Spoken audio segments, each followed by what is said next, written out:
Channel D past universe. आज मैं आपके साथ बात करूंगी वृश्चिक लग्न राशि वालों के लिए मई का महीना कैसा रहेगा आपके लिए। अगर मैं बात करूं उससे पहले आपको ये समझना ज़रूरी है कि जो भी ट्रांजिट्स होते हैं वो सारे ट्रांजिट्स को समझने के लिए आपको पहले ये जानना ज़रूरी है कि आपकी महादशा अंतर्य प्रत्यंतर किन ग्रहों की चल रही है। जिन भी ग्रहों की आपकी महादशा अंतर्य प्रत्यंतर चल रहा होगा वो कैसा प्रभाव दे रहे हैं वो ज़्यादा इंपॉर्टेंट है। फिर उसके बाद जो ट्रांजिट्स होते हैं खासकर जो बड़े ग्रहों के, जैसे शनिदेव, राहु, केतु, बृहस्पति देव, इन सबका जो ट्रांजिट होता है वो कुछ ना कुछ एक्टिवेट करता है, ट्रिगर करता है। जब भी उनकी भी महादशा अंतर्य प्रत्यंतर होता है, और थोड़ा-सा जब वो ट्रिगर भी होता है ना तो डिग्री वाइज़ भी होना चाहिए। काफ़ी कुछ चीज़ें ट्रिगर कर जाती हैं। तो ये होता है इस तरीके से एक्टिवेशन। उनके त्रिकोण में कोई ग्रह बैठा है और वो भी या उनके वो किसी नेटल प्लैनेट के ऊपर ट्रांज़िट कर रहे हों या फिर उनके त्रिकोण में। तो ये सारी चीज़ें बहुत इम्पोर्टेंट हो जाती हैं। उसके बगैर समझ पाना कोई भी मंथली एनालिसिस को अधूरा होगा और इनकम्प्लीट होगा और वेग होगा। तो इसलिए पहले हम वृश्चिक लग्न राशि वालों के लिए जो सबसे इम्पोर्टेंट चीज़ है वो है उनका लग्न स्वामी। उनका लग्न स्वामी जो है वो मीन राशि में ही रहने वाले हैं 14 मई तक उत्तरा भाद्रपद नक्षत्र में। उसके बाद रेवती नक्षत्र में। उत्तरा भाद्रपद नक्षत्र जो है वो शनि देव का नक्षत्र है। अब शनि देव कुंभ राशि में है, अपने से जो मंगल देव से वो 12वें भाव में रहेंगे। और उसके बाद रेवती नक्षत्र जो बुध देव का नक्षत्र है, तो बुध देव 10 मई से मेष राशि में रहेंगे, जो अपने से दूसरे भाव में रहेंगे। तो कहीं न कहीं पहले आपके खर्चे हो सकते हैं, एनर्जी का भी लॉस हो सकता है, फाइट-वाइट ये सब चीज़ होती है, लेकिन उसके बाद आपको धन का लाभ हो सकता है। पहले आपके एक्सपेंडिचर हो सकते हैं, लॉस हो सकता है, loss of energy, time, money, ये सारी चीज़ें हो सकती हैं। लड़ाई झगड़े में भी चल सकता है। उसके बाद आपको धन का लाभ, फैमिली का लाभ, खाने-पीने का लाभ, इस तरीके की चीज़ें हैं, नक्षत्र के हिसाब से अगर आप समझें। और दूसरी इम्पोर्टेंट चीज़ ये है कि जो मंगल देव हैं, उनकी युति भी हो रही है मीन राशि में राहु देव के साथ। अब क्योंकि ये सारी युति आपके पंचम भाव में होगी, ठीक है? और 11वें भाव में केतु देव विराजमान है। तो केतु देव जब 11वें भाव में है, तो कहीं न कहीं जो आपको अपॉर्च्युनिटीज़ मिलती हैं, ठीक है? आपके जीवन में अपॉर्च्युनिटीज़ करियर से जुड़ी हो, किसी भी चीज़ से लाइफ़ में जुड़ी हो, जो आपके डिज़ायर्स होते हैं, जो गेन्स आपको मिलते हैं, आपके चाहे बड़े भाई-बहन के भी लाइफ़ में हो, या फिर आपका फ्रेंड सर्कल ही क्यों ना हो, सोशल सर्कल, उन सभी चीज़ों से कहीं न कहीं आपको दूर करता है, स्प्लिट करता है। तो आपको अपॉर्च्युनिटीज़ नहीं मिल सकती हैं इस टाइम पे, या अपॉर्च्युनिटीज़ मिली लेकिन आपको उससे कोई लाभ नहीं हुआ। आपके डिज़ायर्स फुलफ़िल करने में थोड़ा दिक्कत ला सकता है। आपका हो सकता है आपका फ्रेंड सर्कल, आपका सोशल नेटवर्क थोड़ा-सा कम हो जाए, किसी वजह से लड़ाई झगड़ा हो गया या कुछ हो गया, क्योंकि राहु देव मंगल देव के साथ युति कर रहे हैं। ये लड़ाई झगड़ा पहले होगा 14 मई तक। एनर्जी लॉस होगा, एक्सपेंडिचर मनी या टाइम या किसी भी चीज़ का, एनर्जी का लड़ाई झगड़ा करके। आपका पार्टनर से शिप जो है, लव रिलेशनशिप, वो डिस्टर्ब हो सकता है, पढ़ाई में डिस्टर्बेंस ला सकता है। लेकिन आपका ऑब्सेशन विथ क्रिएटिविटी बहुत बढ़ाएगा पंचम भाव में बैठ के। तो जो लोग क्रिएटिव हैं, क्रिएटिव चीज़ों में बहुत इंटरेस्ट है, मीडिया से जुड़े हुए हैं, किसी भी तरीके से क्रिएटिव डांस, सिंगिंग, आप मीडिया में हैं, किसी भी तरीके से आप कुछ और क्रिएटिव काम करते हैं और प्रोडक्ट सेलिंग का काम है। कहीं न कहीं ट्रेडिंग से भी जुड़े हुए हैं, ऑकल्ट साइंस से है, स्पिरिचुअल हैं, धार्मिक मंत्र जाप इन सब चीज़ों में रहते हैं। तो ये युति आपके लिए उतना प्रभाव बुरा नहीं देगी, लेकिन फिर भी ये कहीं न कहीं लड़ाई झगड़े का कारण बनेगी। थोड़ा बहुत लॉस होगा पैसे का, टाइम का, एनर्जी का, वो भी 14 मई तक। फिर उसके बाद 14 मई के बाद आपको धन मिलने के चांसेस बनते हैं। आपके लाभ मिलने के, वो भी आपके परिवार में स्टेबिलिटी आना, इस तरीके की चीज़ें होना, आपको धन मिलने के चांसेस बनते हैं 14 मई के बाद। और राहु देव जब ये युति कर रहे हैं मंगल देव के साथ, तो मंगल देव छठे घर के भी मालिक हैं। तो इसलिए छठे घर का मालिक जब अपने से 12वें भाव में जाएगा, तो कहीं न कहीं पहले दिक्कत दे रहे हैं 14 मई तक, फिर उसके बाद यही आपको जॉब के लिए हो सकता है। आपने कुछ कॉम्पिटिटिव एग्ज़ाम के लिए ट्राई किया, उसमें आपको कहीं न कहीं वो उस एग्ज़ाम में, इंटरव्यू में क्लियर हो जाए एंड आपकी जॉब लग जाए, इस तरीके के चांसेस बनते हैं। क्योंकि मैं बुधदेव की बात कर रही हूँ, तो बुधदेव 10 मई से मेष राशि में चले जाएँगे। वहाँ पे भरणी नक्षत्र और कृत्तिका नक्षत्र में जाएँगे, 2 नक्षत्रों में, अलग-अलग दिन। 21 मई को भरणी नक्षत्र में, 29 मई को कृत्तिका नक्षत्र में। भरणी नक्षत्र शुक्र का नक्षत्र है, कृत्तिका सूर्यदेव का नक्षत्र है। यहाँ पे इनकी युति जो होगी वो शुक्रदेव के साथ होगी। 19 मई तक शुक्रदेव भी यहाँ पे रहेंगे, 19 मई को वृषभ राशि में चले जाएँगे।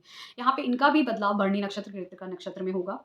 साथ में सूर्यदेव भी रहेंगे 14 मई तक। तो इनकी युति रहेगी, बुधादित्य योग भी बनेगा और साथ में एक योग और भी बनेगा जो इंटेलेक्ट को बताता है, जो बुध और शुक्र को मिलके बनाते हैं, जो एजुकेशन के लिए बहुत अच्छा होता है। जो लोग भी अपनी लाइफ में कुछ 6th हाउस में खासकर कुछ ऐसा करना चाहते हैं जो खासकर उनके जॉब के लिए, सर्विस के लिए है, तो आपको ये बहुत अच्छा ये जो योग है, ये जो युति है इन ग्रहों की, एक तो आपके सप्तम भाव के मालिक रहेंगे, आपके अष्टम भाव के मालिक रहेंगे, आपके दसम भाव के मालिक रहेंगे, आपके 11वें भाव के मालिक रहेंगे, आपके 12वें भाव के मालिक रहेंगे। ये सबकी युति आपके छठे भाव में बनेगी।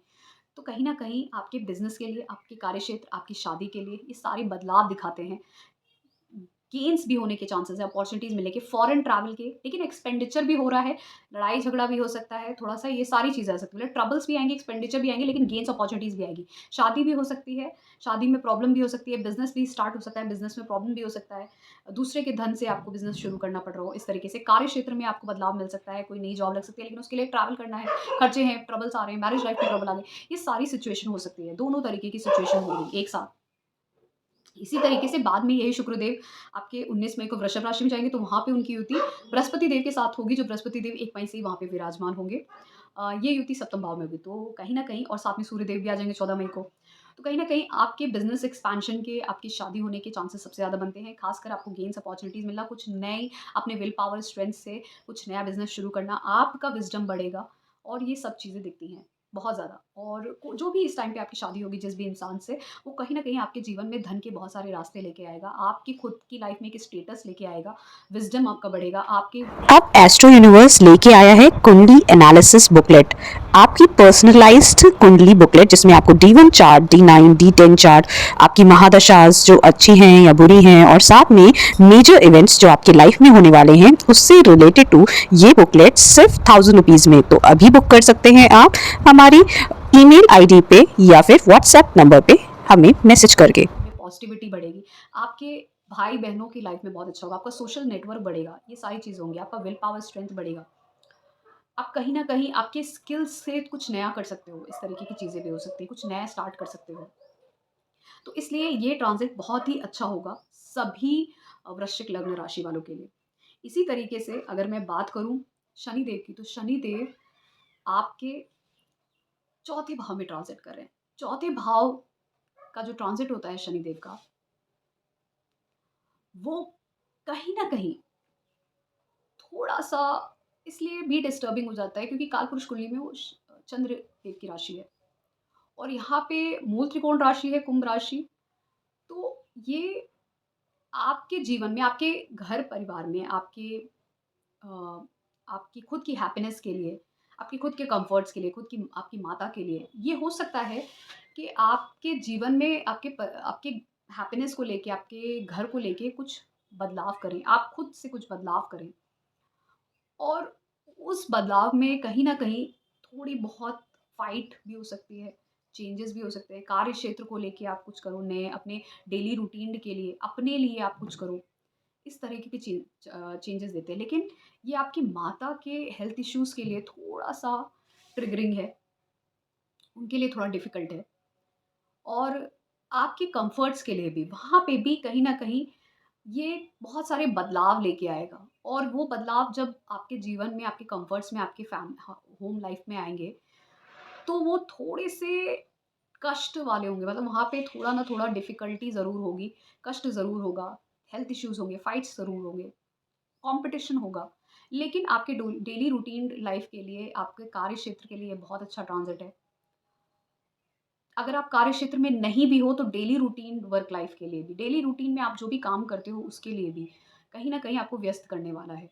आपका ध्यान जाने वाला है। लेकिन अब आप अपने लिए कुछ ना कुछ ज़रूर करोगे, अपने घर के लिए कुछ ना कुछ ज़रूर करोगे, अपनी माता के लिए ज़रूर कुछ ना कुछ करोगे। आपका ध्यान पूरा वहीं पे जाएगा। उनकी हेल्थ इश्यूज़ पे जाएगा। आप अपने करियर पे भी ध्यान दोगे, अपने स्टेटस पे भी ध्यान दोगे, धन पे भी ध्यान दोगे, अपनी भी हेल्थ पे ध्यान दोगे, अपने ऊपर भी ध्यान दोगे। अपनी फिज़िकल अपीयरेंस पे भी ध्यान दोगे। ये सारी चीज़ों का इंडिकेशन शनिदेव देते हैं। बृहस्पति देव की बात मैं एक और कहूँगी क्योंकि बृहस्पति देव आपके सप्तम भाव में जाएँगे, तो केतु देव जो 11वें भाव में रह के कहीं न कहीं आपको जो डिज़ायर्स हैं आपके, जो आप पूरी करना चाह रहे हो, वो नहीं पूरी कर पा रहे हो।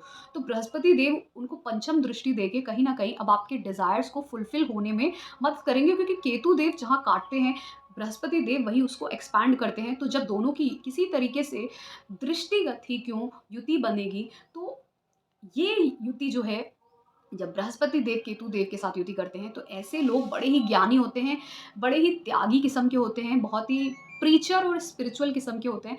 ये कंसल्टेशन में बहुत अच्छे काम करते हैं। ये जैसे फाइनेंशियल कंसल्टेशन होना या किसी भी तरीके का कंसल्टेशन देना, ऑकल्ट साइंस में भी कंसल्टेशन दे सकते हैं, किसी भी बिजनेस में अपने एक प्रीचर की तरीके, ज्ञानी व्यक्ति की तरीके। तो इस टाइम पे अगर आप नहीं तो आपके जो स्पाउस है वो आपको इस तरीके से एक ज्ञान दे सकता है, आपकी लाइफ में आपको ज्ञान दे सकता है कि आप कैसे जीवन में बढ़ो, इस तरीके का आपकी मदद कर सकता है। आपका स्पाउस आपको आगे बढ़ने में एक ज्ञान दे के एक आगे आपको बढ़ा के इस तरीके से, क्योंकि ये जो युति है ये आपके सप्तम भाव में बृहस्पति देव विराजमान है। तो कहीं ना कहीं आपका स्पाउस, आपका बिजनेस, आपके बिजनेस पार्टनर्स, दूसरे लोग आपको वो ज्ञान दे सकते हैं कि आप कुछ अपने जीवन में आप करोगे। और अगर आप ध्यान दो तो शनि देव भी दृष्टि आपके पहले भाव को दे रहे होंगे और बृहस्पति देव भी देंगे। तो कहीं न कहीं अब आपका पूरा ध्यान आप पे केंद्रित होगा।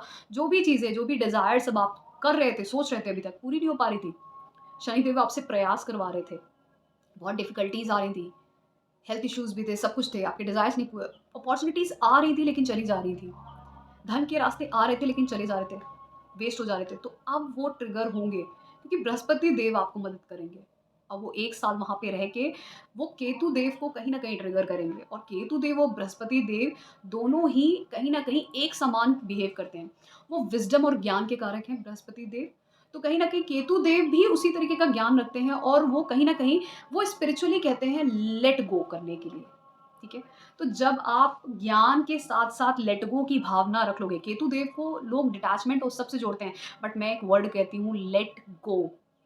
ठीक है? तो जब बृहस्पति देव की युति होगी, उनकी दृष्टि के साथ संबंध होगा, तो आप ज्ञान के साथ जो कुछ भी करो लेकिन लेट गो की भावना अगर आपने रख ली, तो आपके पास जो अपॉर्च्युनिटीज़ आएँगी, तो अगर सपोज़ करिए आपके पास 10 अपॉर्च्युनिटी आई और उसमें से 8 जो हैं वो आपके हाथ से चली गईं, लेकिन 2 आपके पास रह गईं और आपको मिल गई उसमें से कोई एक, तो वो 8 को लेट गो करिएगा। ठीक है? क्योंकि ये जो है ये आपका ज्ञान और पॉजिटिविटी तो भरेगा आपके माइंड में, लेकिन लेट गो की भी भावना आपके मन में होनी चाहिए, क्योंकि ये जो युति है ये आपके लिए बहुत अच्छा काम करेगी और आप कहीं न कहीं बहुत पॉजिटिव फ़ील करोगे, और इसमें सारा जो भी कार्य होगा वो दूसरे लोगों का होगा आपके जीवन में, चाहे वो बिज़नेस पार्टनर्स हों, चाहे वो आपका स्पाउस हो या कोई भी दूसरे लोग, वो आपको हेल्प करेंगे, आपको सोचने पे मजबूर करेंगे, आपको कहेंगे, ज्ञान देंगे कि आप ऐसा जीवन में करो और चीज़ों को भूलो, लेट गो करो, आगे बढ़ो और कुछ प्रयास करो, आपको चीज़ मिल जाएगी। तो इसलिए 1 मई के बाद समय आपके फ़ेवर में है। बस जो मैंने कुछ चीज़ों का ध्यान रखने के लिए कहा है, आपको अपने हेल्थ इश्यू पे ध्यान देना है। खासकर रिलेशनशिप को लेके कोई भी लड़ाई झगड़ा नहीं करना है, माता की हेल्थ के लिए ध्यान देना है। इन सब चीज़ों पे अगर आप ध्यान देते हो, और खासकर जो एक्सपेंडिचर होता है, वो एक्सपेंडिचर को आप कंट्रोल कर सकते हो अगर आप थोड़ा चैरिटी वर्क करो। तो आपका जो एक्सपेंडिचर है वो पॉज़िटिव डायरेक्शन में होगा। तो ये चीज़ें जो हैं वो कुछ हद तक आपकी कम हो जाएँगी, जो डिफ़िकल्टीज़ हैं। तो ये था मेरा एनालिसिस सभी वृश्चिक लग्न राशि वालों के लिए आपके लिए मई का महीना कैसा रहेगा। अगर आपको पसंद आया है so please do subscribe to my channel. धन्यवाद। ओम नमः शिवाय।